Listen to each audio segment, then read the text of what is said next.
এতিয়া মোৰ ওপৰত পাকিস্তানৰ এটা অপপ্ৰচাৰ চলাবলৈ আৰম্ভ কৰিছে হয়নে নহয় আমি এতিয়া ইমান দিন আমি হিমন্ত বিশ্ব শৰ্মা ডাঙৰীয়াকে শুনি আছিলো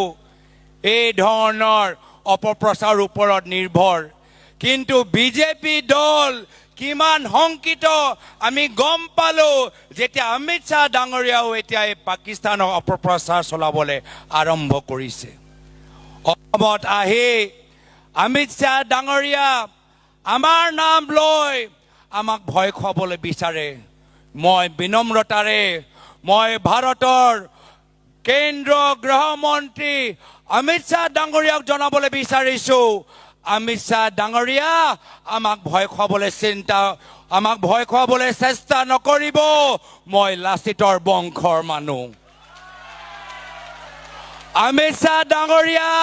আমাক ভয় খুৱাবলৈ চিন্তা নকৰিব মই বিনম্ৰতাৰে কৈছো মই লাচিতৰ বংশৰ মানুহ মই কোনো প্ৰধানমন্ত্ৰী কোনো কেন্দ্ৰীয় গৃহমন্ত্ৰীৰ পৰা আমি ভয় নকৰো আমাক লাগে অসমৰ আইসকলৰ আশীৰ্বাদ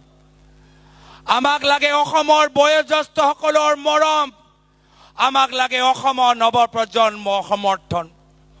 অসমৰ ৰাইজ আমাক আশীৰ্বাদ দিবনে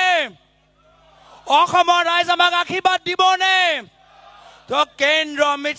গৃহমন্ত্ৰী অমিত শ্বাহ ডাঙৰীয়া আপোনালোকে যিমান ফলছ কেছ লগাবলৈ বিচাৰে